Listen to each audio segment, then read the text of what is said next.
Olá, começa agora mais uma edição do programa Coopera Mais. Por aqui você fica sempre muito bem informado sobre as novidades, tendências e histórias que transformam o cooperativismo no Brasil. O programa de hoje vai falar sobre um tema que preocupa o agronegócio brasileiro e, em especial, as cooperativas: o endividamento. Nos últimos meses, temos visto aí um aumento nos pedidos de reestruturação financeira e, em alguns casos, até de recuperação judicial. Diversos fatores contribuem para esse cenário. Vamos saber então o que está por trás desse endividamento e quais são os caminhos para equilibrar as contas e voltar a crescer de forma sustentável. Quem vai nos ajudar a entender todos esses pontos é o mestre em governança corporativa e especialista em recuperação judicial, Marcelo Marim. Marcelo já vai aparecer aqui com a gente no nosso telão. Oi, Marcelo, seja muito bem-vindo aqui com a gente ao nosso Coopera Mais. Obrigado por ter aceitado o nosso convite. Tudo bem com você? Tudo bem, Felipe. Obrigado a vocês pelo convite. Um prazer estar falando com vocês. Esse tema é complexo, né? Mas vamos lá. É um tema complexo e é um tema atual, né? A gente tem, de fato, mostrado aqui ao longo dos nossos telejornais como esse tema tem preocupado produtores rurais, cooperativas, empresários, enfim. Antes da gente começar, Marcelo, eu queria tirar uma dúvida com você. Endividamento e inadimplência são coisas diferentes? São coisas bem diferentes. Na verdade, a maioria das empresas, elas têm endividamento. E algumas empresas têm inadimplência. Inadimplência é quando você não paga o endividamento que você tem. Então, você busca um crédito no mercado, você cria uma dívida e você não paga. Aí você vai estar inadimplente e não só ter um endividamento. Entendi. Bom, e aí vamos começar então a entender todo esse cenário. Pelo que você tem acompanhado, qual o panorama atual do endividamento das cooperativas no Brasil? A gente está de fato aí diante de um problema pontual ou de repente esse cenário que a gente tem observado de endividamento é uma tendência estrutural? A gente está com casos muito grandes de endividamentos de forma generalizada, Felipe. Não está sendo pontual, não, infelizmente. Mas isso vem se alongando, né, há muito tempo já. Desde a época do Covid-19, isso vem se alongando e trazendo muitos problemas dentro de todo o contexto, né, dentro de toda a cadeia. E o agro, a gente tem um ponto primordial aí, que são as intempéries do tempo, né? Então, a gente tem geadas, a gente tem chuvas torrenciais, a gente tem ventos, a gente tem N coisas que também fazem com que o agro tenha problemas. E quando vem, a gente pode trazer o caso do Sul, né, que foi o mais recente, aí, que foi muito forte, né, aquilo acaba com uma região toda, com o agro inteiro. E isso, até você conseguir recuperar, demora muito tempo. Então, a gente precisa, sim, de ajuda do governo, a gente precisa de N coisas para ser feito isso. Mas hoje, o que a gente tem visto, infelizmente não só no agro, tá, mas no geral, é as empresas muito endividadas e se tornando inadimplentes. Então, está chegando num contexto que as empresas já não estão conseguindo pagar as suas dívidas, estão virando inadimplentes e isso vira um problema muito grande, né? Que a partir desse momento você começa a perder crédito, você começa a perder credibilidade, que às vezes é muito importante no mercado. Você trouxe aí, né, esse fator que eu imagino que esteja puxando a fila de fatores para justificar esse cenário de endividamento, mas a gente tem percebido que fatores macroeconômicos acabam também, né, colaborando para essa questão de alta de juros, por exemplo, custos de produção, tudo isso quando a gente soma as questões climáticas, acaba que vira um combo, né, muito perigoso para produtores rurais e para cooperativas, né? Claro, Felipe, na verdade o seu ponto é perfeito. A gente tem as questões do tempo, mas daí nós temos N outras questões envolvidas, né? A gente tem alta do dólar, baixa do dólar muitas vezes, para quem vende para fora, o dólar é melhor estar alto. A gente tem a questão do tarifaço agora também, que também impacta bastante dentro desse contexto. A gente tem N coisas, os juros que vem alto há muito tempo. Então, um produtor pequeno que foi buscar um valor no banco para completar, né, para terminar ali a produção, ele vai pagar 15% ao ano, no mínimo, se ele tiver um empréstimo via CDI, né? Então, realmente, as questões econômicas do nosso país, elas acabam prejudicando muito, não só o agro como um todo, né? Mas a gente falando do agro aqui especificamente, ela vai prejudicar muito e trazendo ainda todo um contexto em conjunto com o tempo. Então, aqui a gente tem um combo perfeito do mal, né? A gente tem problemas climáticos e mais a economia também cheia de problema no dia a dia que a gente tem aqui.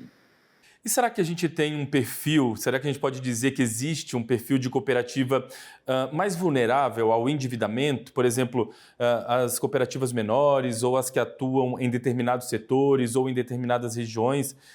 Será um perfil que está mais vulnerável ao endividamento? Então, a gente tem todas as questões das intempéries, das cooperativas. Uma que tem cultura de soja vai ter problema quando a soja tiver problema. Uma que está na região sul, quando a gente tiver problemas climáticos no sul, a gente vai ter problema com essa cooperativa no sul. Então, a gente não tem um perfil de cooperativa que vai ter problema. A gente tem os problemas acontecendo em culturas diferentes, em plantações diferentes e em regiões diferentes. Não é mais suscetível à cooperativa A ou à cooperativa B, mas sim as regiões e as culturas que a gente tiver nesse ponto. Bom, e você que acompanha de perto há décadas, né, essas questões aí financeiras, tudo que engloba esse universo, você avalia que até que ponto a má gestão e a falta de planejamento estratégico tem pesado em todo esse cenário, quando a gente ainda pensa aqui no agronegócio, nas cooperativas, em produtores também, enfim. Você acha que a má gestão financeira, a falta de planejamento, elas contribuem até que ponto para de fato, o endividamento vir de uma maneira mais difícil? Felipe, ele contribui bastante, mas vem do mercado, como a gente tem visto ultimamente, você só ter um bom planejamento, infelizmente, não vai te salvar de você entrar em problemas de inadimplência, de endividamento. As questões macroeconômicas, elas têm sido muito cruéis com os produtores. A gente tem a questão do dólar, de novo, batendo nisso, mas dólar alto, tarifaço, juros altos, você pode ser assim, vamos imaginar, né? A pessoa planejou ali 2024, fez o planejamento para 2025, nossa, vou ter vendas para os Estados Unidos, vou vender assim, assado, aí chega no meio de ali, agosto, setembro, por um capricho do Trump, por uma briga, ele vai lá e cria um tarifaço, que ninguém imaginava que ia ter isso. Então, o seu planejamento todo, ele foi para o espaço. Você não consegue seguir com o seu planejamento por conta de um fator externo. Então, claro, sem planejamento seria muito pior. Mas o planejamento em si, infelizmente, ele não tem salvo as companhias de entrar em inadimplência e entrar em endividamento. É extremamente necessário fazer planejamento. Eu, como mestre em governança corporativa, sempre vou dizer que planejamento e controle são o pilar ali para as companhias, para as cooperativas, para os produtores estarem fazendo as coisas corretamente. Mas, infelizmente, com um mercado tão volátil e tão suscetível a outros países, a outras informações, o planejamento, às vezes, ele acaba indo por água abaixo também. Muito bem, vou aproveitar que você falou aí sobre governança corporativa, você que é um especialista, né, mestre nessa questão, eu queria ajudar a nossa audiência a entender o que é de fato a governança, qual o papel que a governança desempenha para evitar, por exemplo, endividamentos ou ajudar, inclusive, a superá-las. Enfim, tem muita gente que ainda não está familiarizada, talvez, com o termo. Então, o que a gente pode entender como governança e qual o papel que ela pode desempenhar aí nessa busca para superar o endividamento? A governança, ela deveria ser o guia de todas as empresas, de todos os produtores, de todas as cooperativas. E a governança, ela parte de um princípio muito interessante que é de transparência. Então, todas as atividades da companhia, elas devem ter uma transparência muito grande. Tudo deve ter sido feito com análise, com entendimento, com aprovação. É lógico, quando a gente fala de um produtor individual, ele vai estar ali sozinho, mas quando você vai crescendo dentro do agro, né, a gente tem empresas gigantescas.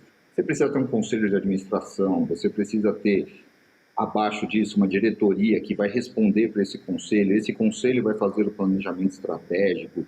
Então, a gente tem N instrumentos dentro da governança corporativa que vão auxiliar os produtores, as cooperativas e os grandes players do mercado a fazerem a coisa corretamente. A governança corporativa, por si só, ela não vai garantir que todas as contas sejam pagas, que você venda bem, que você siga num caminho correto. Mas ela vai ajudar muito a você evitar problemas.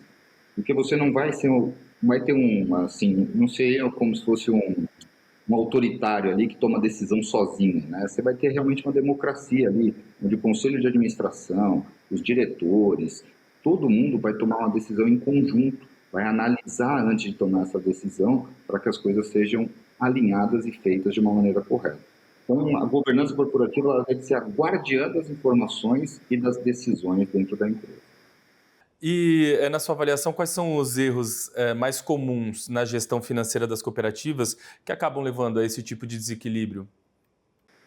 Os erros mais comuns, eles acabam sendo os erros mais comuns de todas as companhias. Eu brinco que, sendo cooperativa ou não cooperativa, todo mundo, no final das contas, erra a mesma coisa, que é ter uma super expectativa de venda, de crescimento, mas esquecer que o mercado muitas vezes não comporta isso, não ter o planejamento correto, né? O planejamento, ele é primordial dentro das operações. E a maioria das empresas deixa o planejamento de lado ou faz um planejamento para estar no papel muito bonito. Porque a pessoa faz o planejamento no ano anterior, normalmente, né? Quando você faz o planejamento de 2026, por exemplo, que está chegando, agora, setembro, outubro, é quando você já começa a estar com o planejamento pronto para o próximo ano.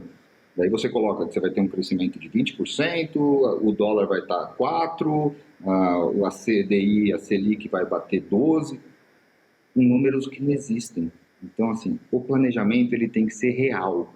É claro que pode ter erros, assim como a gente comentou anteriormente, mas ele tem que ser real. Tem que acontecer, você tem que fazer o planejamento com o que você tem em mãos de melhor naquele momento. Então, acho que não planejar é o maior erro que as companhias as cooperativas podem fazer. Muito bem, Marcelo. A gente ainda tem muito para falar sobre essa questão, tem muitas dicas aí que eu quero tentar extrair de você para passar para a nossa audiência, mas eu vou precisar chamar aqui um rápido intervalo, então vou pedir para você aguardar só um pouquinho que a gente volta com esse bate-papo, tá bom? E a você em casa, eu quero reforçar um convite para rever esse programa e todos os outros da nossa grade. Basta acessar o nosso canal no YouTube, o youtube.com/agromaistv. A gente vai fazer uma rápida pausa então no nosso Coopera Mais e voltamos já já.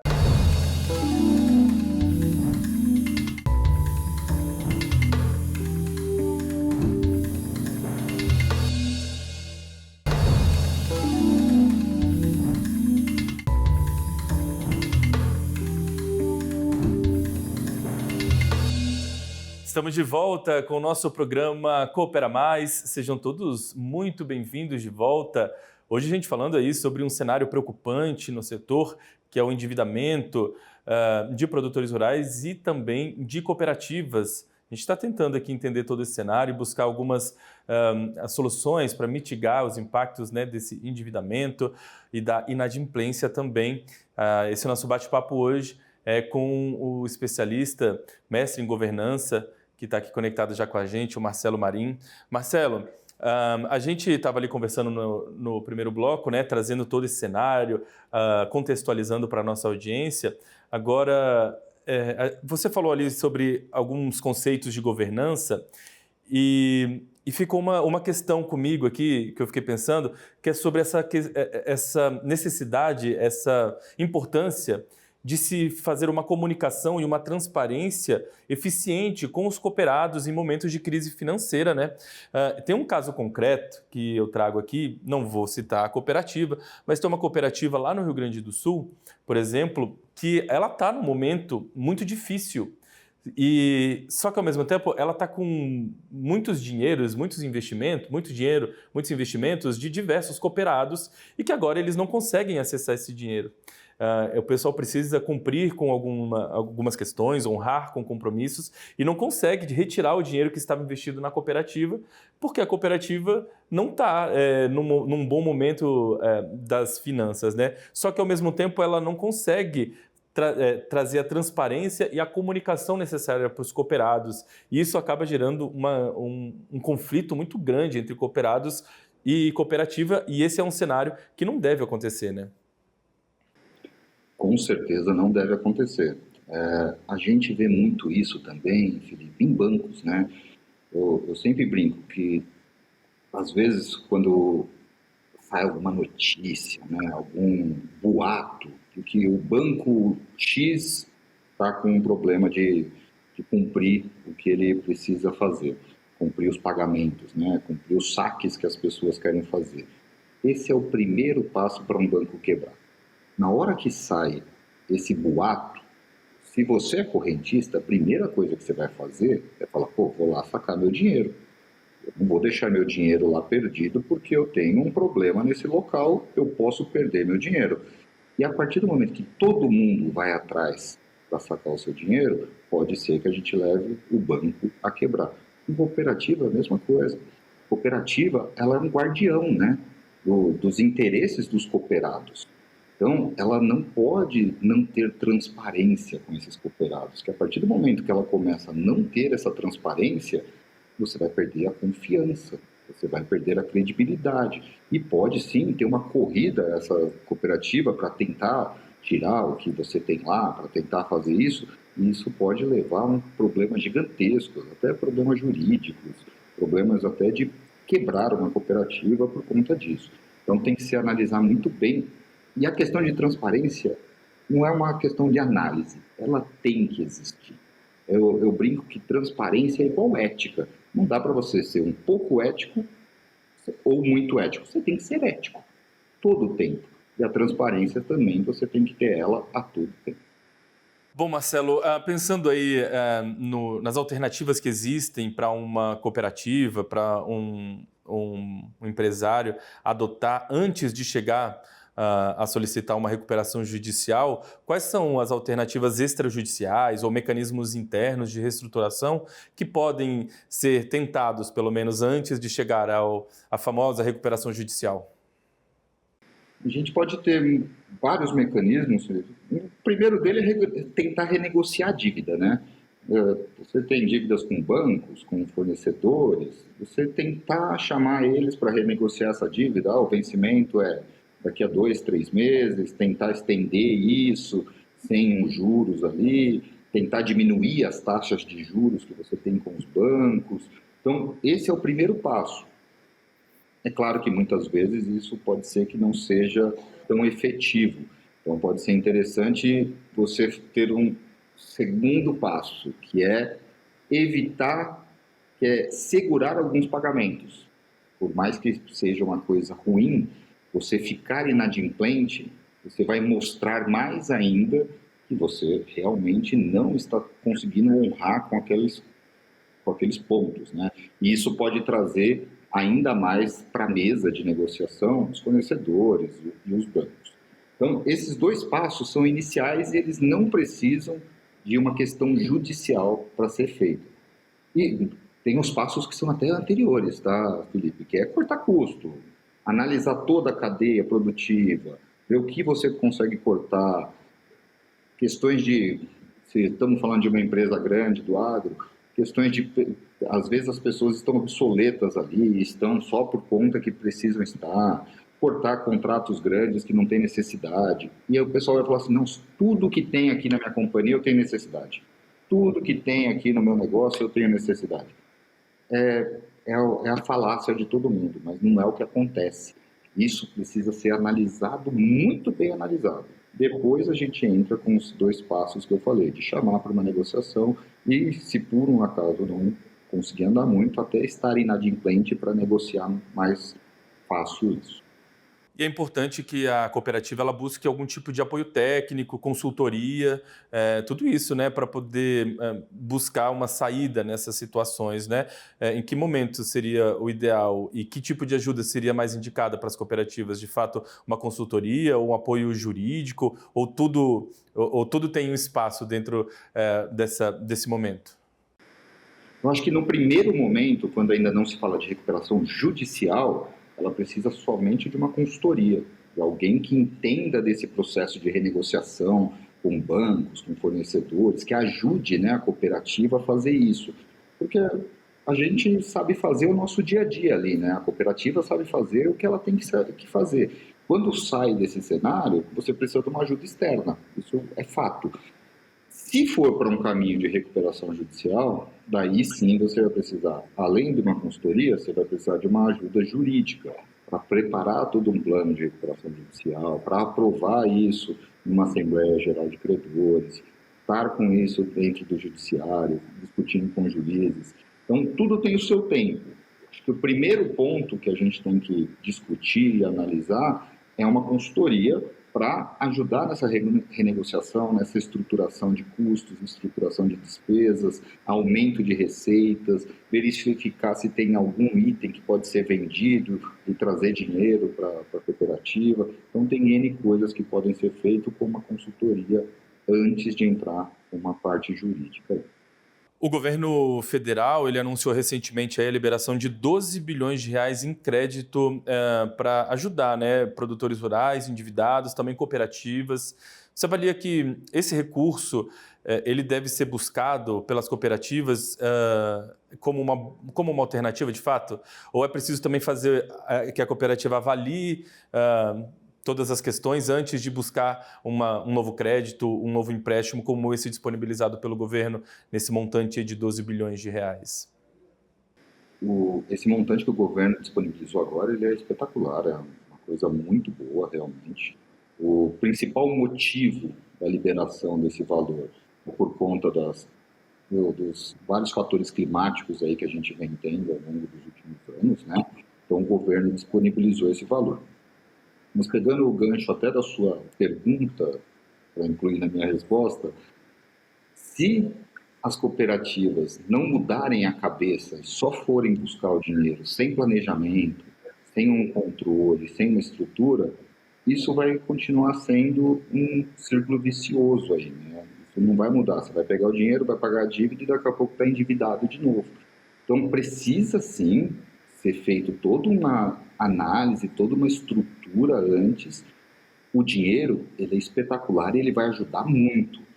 Os juros, é um juros bom, não é um juros alto, a gente está falando de 6 a 10% de juros, aí, a depender do tamanho da cooperativa, do tamanho dos produtores. A gente tem uma questão muito legal, inclusive também o prazo de pagamento, né? A gente está falando de 9 anos, aí, com uma carência de 1 a 2 anos.